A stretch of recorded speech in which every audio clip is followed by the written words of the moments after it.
Assalamualaikum warahmatullahi wabarakatuh. Pembahasan kita hari ini Listening Comprehension Part B dan Part C Talk. Mulai dari Part B, Extended Conversation atau percakapan panjang.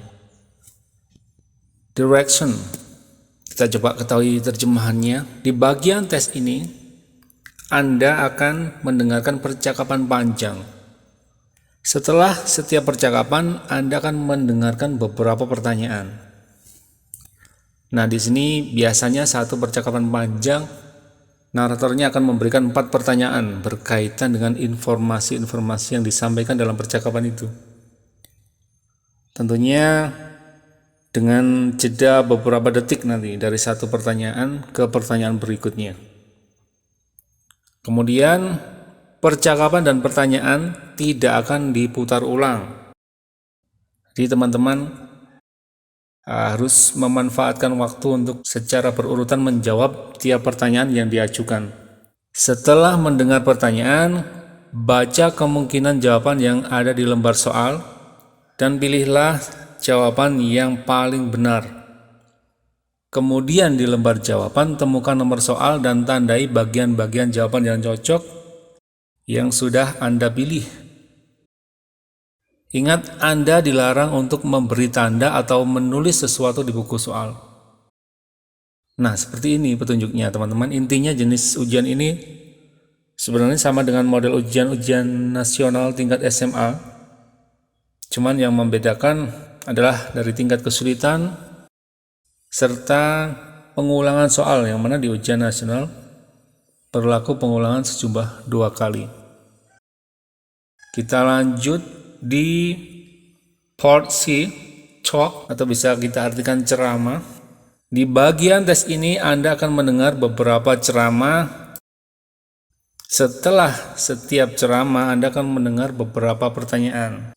Ceramah dan pertanyaan tidak akan diputar ulang. Setelah mendengar pertanyaan, baca 4 kemungkinan jawaban yang ada di lembar soal dan pilihlah jawaban yang paling benar. Kemudian di lembar jawaban temukan nomor soal dan tandai bagian jawaban yang cocok yang sudah Anda pilih. Ingat, Anda dilarang untuk memberi tanda atau menulis sesuatu di buku soal. Secara umum, petunjuk ini hampir sama dengan yang B, yang membedakan hanya jenis sumber informasi yang disampaikan, yang mana antara percakapan panjang sama ceramah. Nah, sementara berikut ini adalah hal-hal yang bisa disiapkan atau dilakukan dalam mengerjakan soal agar bisa mendapatkan hasil yang maksimal. Nomor 1, ketika petunjuk soal sedang disampaikan oleh narator, manfaatkanlah waktu untuk membaca dan memahami arti setiap pilihan jawaban. Untuk selanjutnya digunakan untuk mengira-ngira kemungkinan pertanyaan apa yang nanti akan dimunculkan dalam soal tersebut. Nah, yang kedua, ketika percakapan dimulai atau ketika ceramah dimulai, dengarkan dengan seksama sambil melihat pilihan jawaban yang ada pada tiap soal.